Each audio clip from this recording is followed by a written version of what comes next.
Audio Jungle.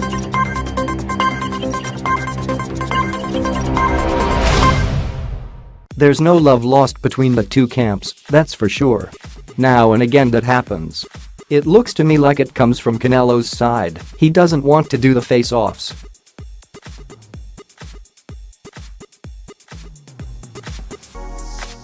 Because Golovkin isn't angry. He's a very calm, cool and collected professional. If he's angry about anything, it won't be with Canelo, it will be with the judges.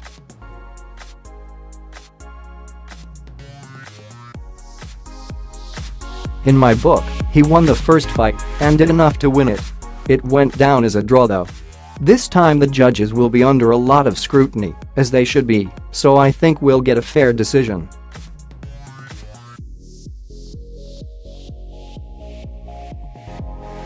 This is how I see the fight. Canelo fights twice a year. He got banned for 6 months, conveniently, taking clenbuterol.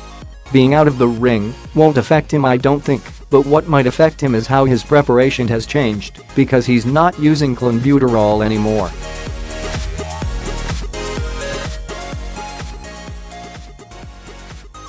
How much did that bring him on? How is he going to deal with that mentally? When I look at the last fight, I look at Canelo and how he fought the majority of the fight on the back foot.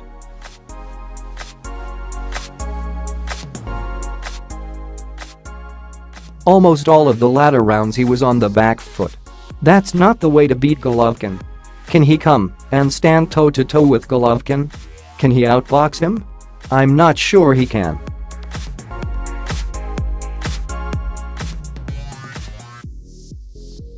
I think Golovkin is the better all-round boxer. Golovkin is what he is a fighting machine. This fight is about whether Canelo has a plan B.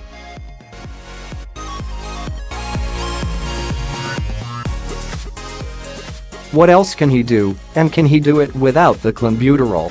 There really could be a confidence issue for Canelo. They were getting him to take something, whatever their excuses may be.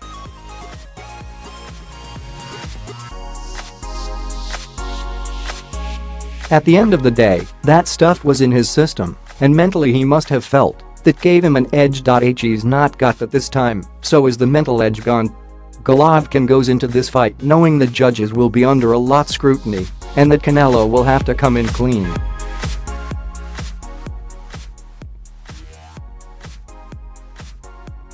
I fancy Golovkin to win, even if stateside people are going for Canelo.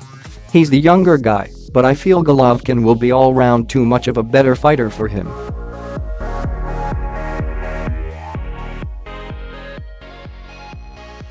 I think in every department he's the better fighter.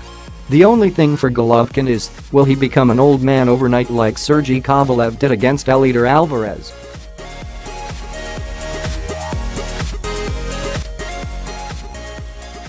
There's a lot of intriguing things in this rematch. Golovkin has been a very active fighter in the last few years, and the fighter who beats him has to be a very smart boxer, have fast hands and fast footwork.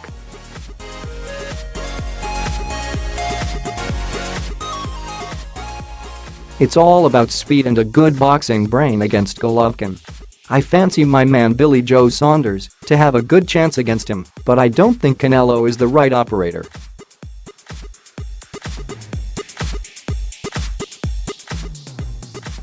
He's not got the speed and the real boxing brain he needs to beat Golovkin. I would prefer Golovkin to win because Canelo doesn't want anything to do with Billy Joe Saunders.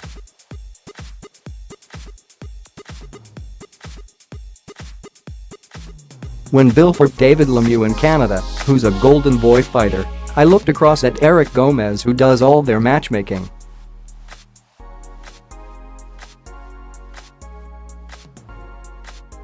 Eric looked at me, and I knew that fight went out the window there and then. It's a shame, but I feel if Golovkin comes through, we've got more of a chance of making that fight for Bill rather than with Canelo.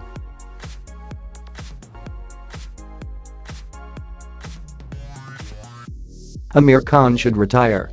I had Amir when he won his world title, but he got knocked over by Breidis Prescott in one round.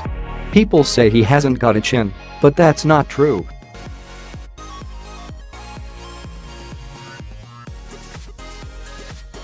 If he didn't have a chin, he wouldn't get up. He gets up, his problem is his defense is all over the place. He's not going to change his defense at the age of 31.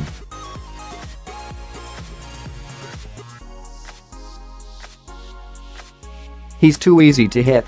And if he's getting put on the floor by Samuel Vargas, what's going to happen when he steps up? What's Kell Brook going to do to him? Brook is the naturally bigger guy and a good puncher, he'll take Amir out.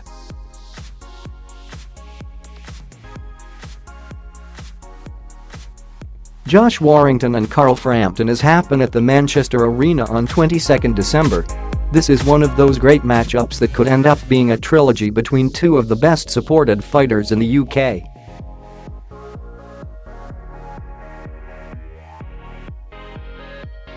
Frampton showed against Luke Jackson in front of 25,000 fans at Windsor Park that he really is a fighter at the top of his game right now.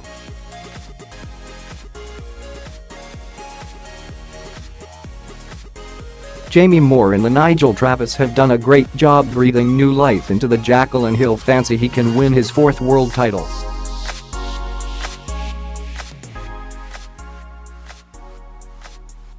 Warrington's story is one of boxing's fairy tales. Filling out small halls and arenas in Leeds, building up a fervent fanbase, and then defeating his arch-rival Lee Selby at the home of his beloved Leeds United to win the world title.